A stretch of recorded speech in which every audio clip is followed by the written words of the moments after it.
10 seconds.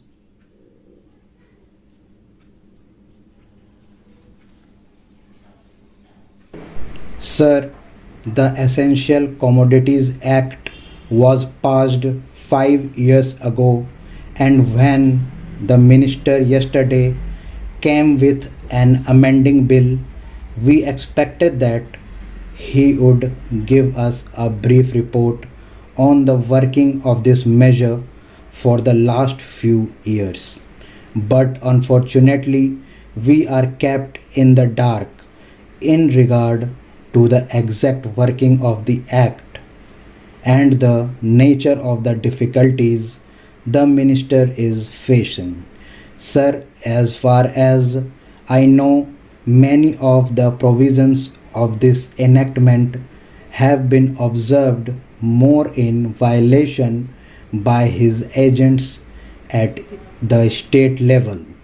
The food minister may be very earnest, may be very able, and may be very anxious to see that the various provisions of the Act are implemented in the most effective manner at the state level, but unfortunately, his agents at the state level are not equally enthusiastic or equally anxious to observe the provisions of this enactment. The most important objectives of this enactment are to control the supply and distribution of commodities and to maintain a stable price level. In regard to both these aspects, I am afraid that the government has failed to realize the objectives in view. Some time past, when there was scarcity of food grains, attempts were made to make procurement from certain wholesale merchants and from rice mills. In my own state, I know of many instances of such procurement where, after making known that certain things had to be done and certain steps had to be taken by the merchant community, nothing was done later on by the government. When they found that these very orders of the government were violated, as a result of the violations, there was a consequent rise in the prices of food grains. In respect of other commodities like iron and steel, paper, etc., we see a lot of speculative activities, but the provisions of the Act have not been brought to bear on them. Perhaps no case of prosecution was launched against those people who contravened the various provisions of the Act. We are interested to know in how many cases the government have taken steps to prosecute individuals who have violated the various sections of the Act. The minister said that the powers under the Act were not adequate. We sympathize with the food minister, but I want to know what action has been taken in this regard by the various state governments. In regard to the amending provision, I want to know from the minister what would be his difficulty even if minor offences are taken to courts of law.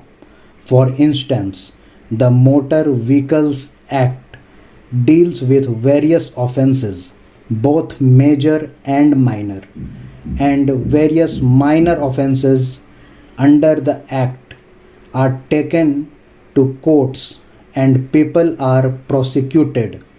What is the difficulty in taking these cases of a minor nature to courts of law? There the people will have some safety, that they will get a hearing, and if the offenses are really offenses, then they would be prosecuted. Otherwise, they will be acquitted. Here, the minister says that there should be a security deposit. If there is a violation of a particular provision of the enactment, then the executive authority will have the power either to confiscate a part of the amount or the whole of the amount. We are clothing the executive authority with more powers. I do not grudge giving powers to the executive authority, provided they are used properly and effectively and in a most fair manner. But unfortunately, there have been discriminations apart from the ineffectiveness of the various provisions. Wherever these provisions were used, there had been discriminatory use of these provisions against a few or in favor of a few. Normally, when officers are clothed with more powers, there is large scope for corruption. I feel that it would be desirable to avoid such malpractices, and it would be desirable, I think, that even for minor offenses, the parties should have a chance to defend their actions. I do not think that this problem of dealing with minor offenses will become complex or complicated in any way if we take them to courts of law.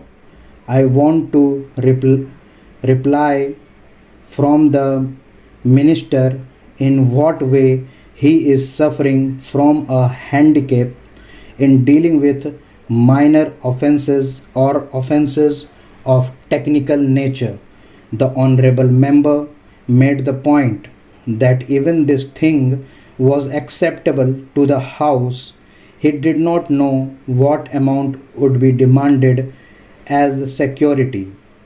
So the minister should tell us what amount is normally expected from a licensee in all cases and what the offenses are which are of a technical or minor nature which he has in view.